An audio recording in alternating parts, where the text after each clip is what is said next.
오늘 본문에는 여로보암과 그의 왕조에 선포된 하나님의 말씀이 나답에 대해 여로보암의 아들 나답에 대해 성취됨으로써 하나님이 신실하신 하나님이시고 공의로우신 하나님이신 것을 다시 한번 증명하고 있습니다. 하나님은 사랑의 약속, 구원의 약속에도 신실하시지만 심판의 약속에도 신실하시다는 것을 저와 여러분이 기억하셔야 합니다. 여로보암의 아들 나답은 부친의 뒤를 이어서 이스라엘의 왕좌에 오릅니다. 그러나 그도 부친처럼 여호와 보시기에 악한 왕이었습니다. 나답 자신도 죄를 지었을 뿐만 아니라 또 백성을 죄로 이끌었죠. 결국 이사갈 족속 바하사에게 암살을 당하게 됩니다. 바하사는 나답뿐만 아니라 여로보암과 관련된 모든 사람들을 죽임으로써 이 여로보암에게 예고된 하나님의 말씀이 그대로 이루어집니다. 이 여로보암의 아들 나답은 아버지의 대를 이어서 왕이 되었지만 그의 통치는 불과 2년에 불과했습니다. 하지만 그 짧은 치세 기간 동안에도 그는 아버지의 실수와 또 그에 따른 하나님의 경고를 새겨듣지 않고 자기도 범죄하고 이스라엘 백성도 범죄하는 그 길을 따랐습니다. 이 우상 숭배를 조장했던 아버지 여로보암의 정책을 전혀 수정하지 않았던 것입니다. 이것은 동시대의 남유다의 왕 아사가 자기 조상이었던 솔로몬 또 르호보암 또 자기의 형이었죠 아비암의 길을 따르지 않았던 것과는 완전히 대조가 됩니다. 분명히 그 아버지 때에는 죄를 지었지만 남유다의 아사 왕은 그 악한 길에서 돌이켰고 이 북이스라엘의 나답 왕은 그 잘못된 아버지의 길을 그대로 따라갔다는 것입니다. 사실 어떤 의미로 나답은요 아버지가 행한 대로 또 아버지에게 배운 대로 그래서 편하고 익숙한 것을 따랐을 뿐입니다. 배운 걸 따른 거예요. 자기가 어려서부터 본 것을 그대로 따라간 것입니다. 그런데 우리가 여기에 함정이 있다는 사실을 아셔야 합니다. 편하고 익숙한 것이 때로는 진리를 왜곡하고 또 가리는 가장 위험한 장치가 될 수 있다는 것입니다. 여러분 예수를 믿는 것은요 사실 편안함에서 멀어지는 것입니다. 예수를 믿는다는 건 평안이 아니고요 편안함에서 멀어지는 거예요. 익숙함에서 멀어지는 것입니다. 예수님께서 제자들을 부르실 때 그들은 예수님을 따르기 위해서 편안하고 익숙한 그들의 직업, 그들의 재산, 그들의 집과 가정, 고향을 등져야 했습니다. 내려놓아야 했습니다. 모세는 하나님의 말씀을 따르기 위해서 40년 동안 익숙하게 생활했던 편안한 목동 생활을 포기해야 했어요. 엘리사는 엘리야를 통한 하나님의 부르심을 따르기 위해서 그렇게 편안하고 익숙했던 자신의 재산과 가족들을 두고 떠나야 했습니다. 아브라함은 하나님이 보여주실 땅으로 가기 위해서 편안하고 익숙했던 고향과 친척과 아버지의 집을 떠나야 했습니다. 여러분 여기에는 단호한 결단이 필요합니다. 여러분 이렇게 편안하고 익숙한 것으로부터 떠나는 것 이것이 신앙생활이라고 말씀을 드렸는데 이것은 단지 저와 여러분이 예수를 믿기 하는 그때에만 일어나는 일이 아니에요. 내가 예수를 믿는 그 순간에 편안함을 내려놓고 익숙함을 내려놓을 수 있죠. 그런데 여러분 사실 우리가 예수를 믿는 신앙 생활 그러니까 우리가 예수를 믿고 살아가는 인생의 모든 과정이 그렇습니다. 여러분 편안하고 익숙하다는 건 뭘 의미하는 걸까요? 육신이 좋아하는 것을 의미합니다. 편안하고 익숙한 것 우리의 육신이 좋아하는 것들이 편안하고 익숙한 것들입니다. 거기에는 훈련이 필요하지 않습니다. 거기에는 본성대로 따라가면 됩니다. 우리 흔히 여러분 집에 들어오면 많은 사람들이 TV부터 켭니다. TV 켜는데 훈련이 필요하지 않아요. 우리가요 피곤하면 잠을 잡니다. 여기에는 훈련이 필요하지 않습니다. 좀 더 자자, 좀 더 눕자, 여기에는 훈련이 필요하지 않아요. 우리 육체가 원하는 것, 육신이 원하는 것은 훈련이 필요하지 않다는 것입니다. 그런데 예수를 믿었어요. 근데 한번 예수 믿는 것으로 우리의 신앙생활이 완성이 되는 것입니까? 그렇지 않습니다. 날마다 예수님을 따라가야 하는 것입니다. 날마다 예수님을 따라가려면 날마다 죽어야 합니다. 그래서 사도 바울이 이렇게 고백합니다. 고린도전서 15장 31절에 형제들아 내가 그리스도 예수 우리 주 안에서 가진 바 너희에 대한 나의 자랑을 두고 단언하노니 나는 날마다 죽노라. 왜 날마다 죽어야 합니까? 여러분 우리가 날마다 예수님을 따르려면 우리 육체가 원하는 것이 죽어져야 하기 때문입니다. 우리 육신이 원하는 것, 나의 옛 자아, 옛 성품이 죽어야 하기 때문에 그렇습니다. 그래서 신앙생활이라고 하는 것은 날마다 나는 죽고 예수로 살아가는 것, 그것이 신앙생활이라고 하는 것이죠. 그런데 오늘 본문은요, 동시에 이 나다벨이 하나님 앞에 불순종했는데 이 불순종의 무서움을 또한 우리에게 가르쳐 줍니다.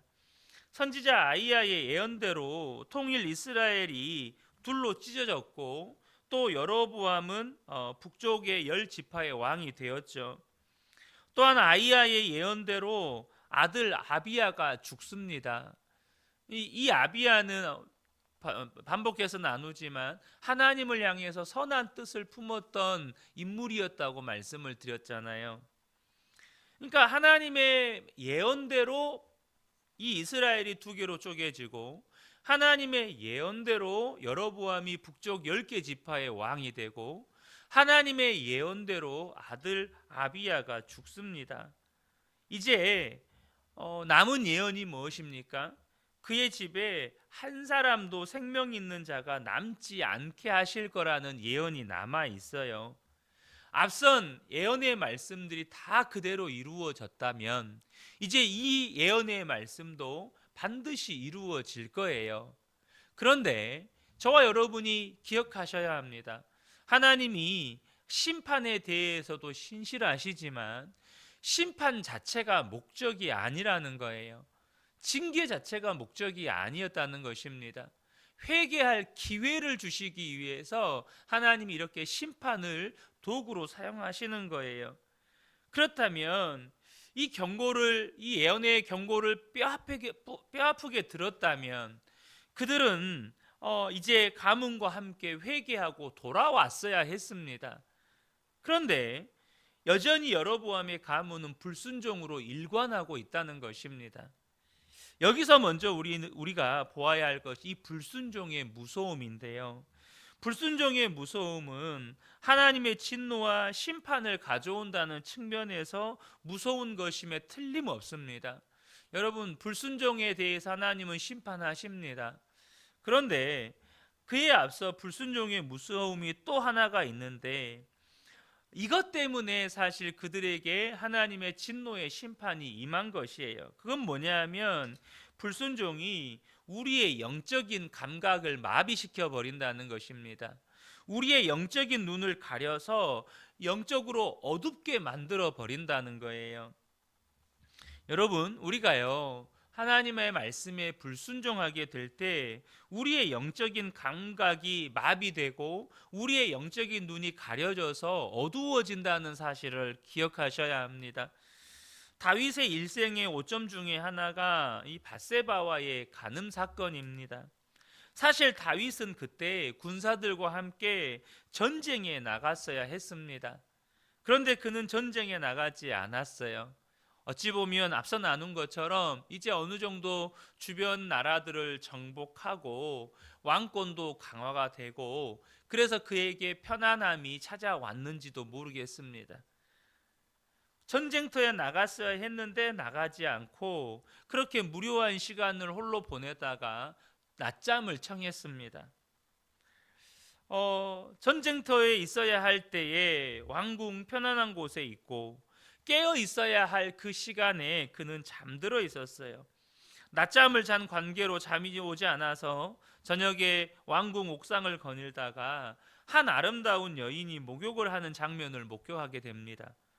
그 여인을 궁으로 불러들여서 하지 말아야 할 짓을 하게 되죠. 바로 간음죄를 저지르게 됩니다. 단순히 한 번 불러서 그 죄를 지은 게 아닙니다. 이렇게 밧세바와 간음하는 동안에 그 다윗이 하나님의 말씀에 불순종하는 동안에 그의 영적인 감각에 마비가 오고 영적인 눈이 어두워져 버렸습니다. 그러던 중에 밧세바가 임신을 하게 되죠. 그러자 이 다윗이 어떤 짓을 저지릅니까? 그의 남편 우리아를 전쟁터에서 불러내어서 왕궁에서 술과 음식을 먹이고 집에 가서 아내와 동침하게 하려고 합니다. 우리아가 아내와 동침하면 그 밧세바의 임신이 이 바로 우리아로 인해서 임신하게 될 거라고 사람들은 생각할 것이고 그것으로 인해서 자기의 죄를 덮으려고 했던 것입니다. 그런데 이 우리아는 충신인지라 집에 들어가지 않고 왕궁 문지기들과 함께 성문에서 잠을 잡니다. 그러자 이제는 요압 장군에게 편지를 써서 보내서 우리아를 적들과 싸우는 제일 앞에 보냈다가 이 우리아만 남겨두고 군사를 빼버립니다. 결국 우리아가 적들의 손에 의해서 죽게 만들어 버리죠. 지금 이것은 다윗의 불순종이 그에게 어떤 작용을 했는지를 잘 보여주고 있습니다.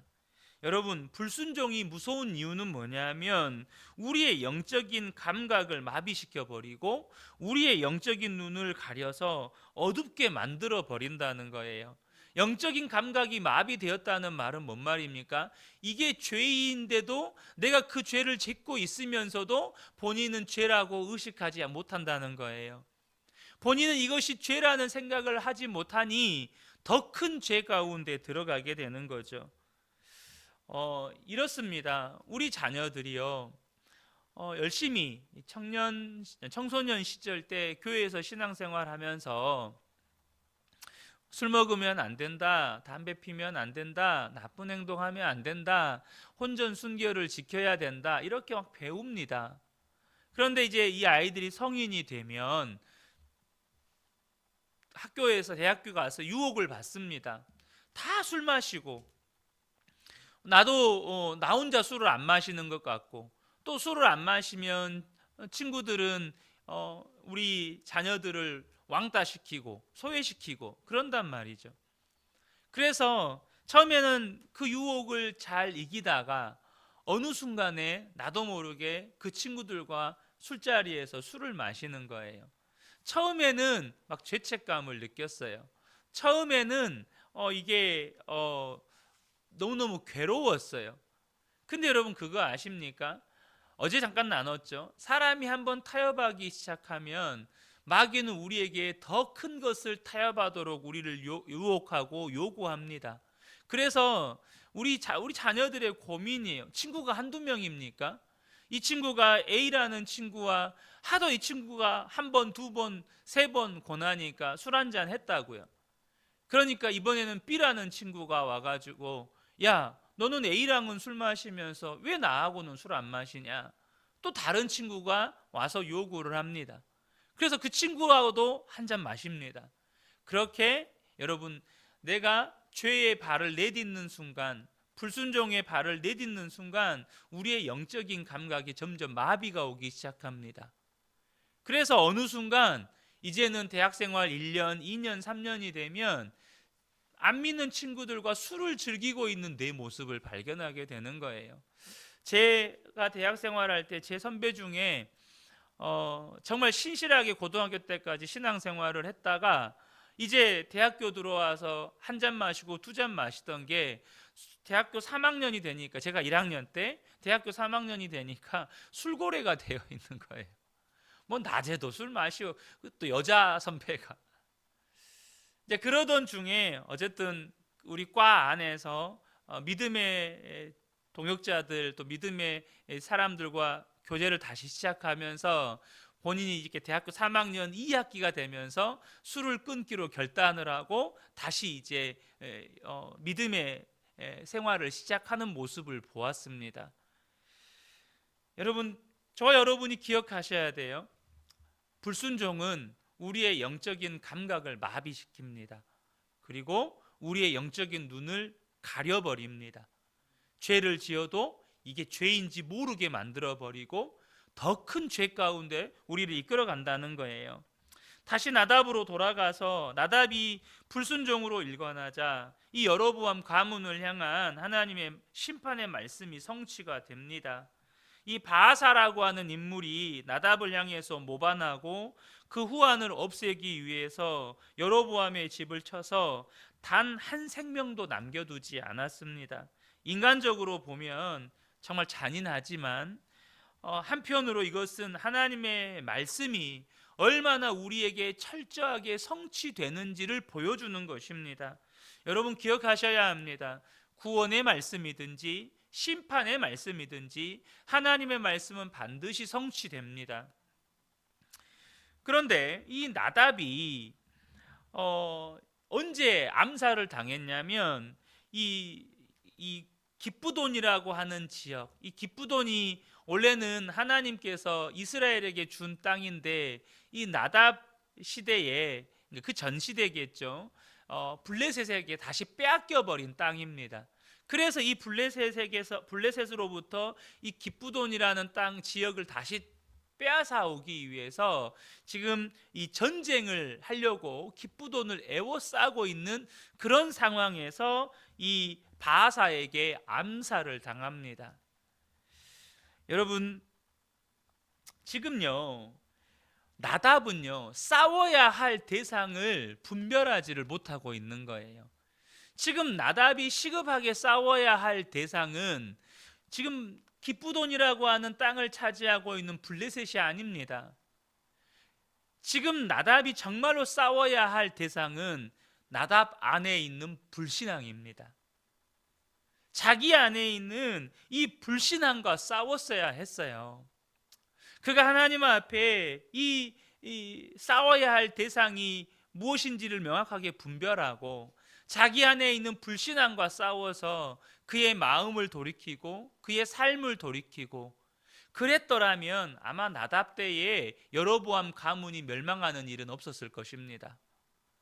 그가 돌이키기만 했더라면 하나님은 하나님의 심판을 미루셨을 거예요. 그런데 자기가 정작 싸워야 할 대상이 무엇인지 분별하지 못하고 지금 블레셋과 싸우기 위해서 지금 이 기브돈을 에워싸고 있는 그때에 바아사가 반역을 일으켜서 나답을 죽이게 됩니다. 사랑하는 성도 여러분, 싸워야 할 대상을 정확하게 분별하십시오. 우리가 싸워야 할 대상은 가장 1차적으로는 마귀와 싸우셔야 합니다. 사단 마귀와 저와 여러분이 싸우셔야 돼요. 여러분, 외부에 있는 어떤 것과 싸우려고 하지 마세요. 나와 불편한 관계에 있는 어떤 사람, 어떤 형제, 혹은 가족, 혹은 성도, 외부에 있는 누군가와 싸우려고 하지 마시고 끊임없이 우는 사자처럼 저와 여러분 삼키려고 드는 여러분 마귀와 싸우셔야 합니다. 또 하나 싸우셔야 할 대상이 있어요. 그것은 뭐냐면 바로 나 자신입니다. 좀 더 정확하게 이야기하면 내 자아, 곧 옛사람입니다. 우리가 싸워야 할 것은 나 자신, 내 자아와 싸우셔야 돼요. 내가 뭔가 하려고 하고 말씀보다 앞서려고 하고 성령보다 앞서려고 하고 기도보다 앞서가려고 하는 내 자아와 싸우셔야 돼요. 날마다 내 자아를 십자가에 못 박고 오직 예수로 사는 그 영적인 싸움을 해야 우리가 외부의 적은 하나님께서 다 해결하십니다. 사람이 하나님을 기쁘시게 하면 하나님은 원수와도 화목하게 하신다고 말씀하셨습니다. 외부의 적과 싸울 일이 아니라 외부에는 적이 없어요. 여러분, 우리가 마귀와 싸우셔야 하고 내 자아와 싸우셔야 합니다. 거기에서 승리하면 나머지는 다 승리할 수 있는 거예요. 이 새벽에 함께 예배드리는 우리 모든 성도님들이 오늘 하루도 순종의 삶을 살고, 더 나아가서 우리가 싸워야 할 대상인 마귀와 내 자아와 싸워서 승리함으로 오늘도 은혜가 충만한 하루를 살아가시기를 예수님의 이름으로 축복합니다. 아멘.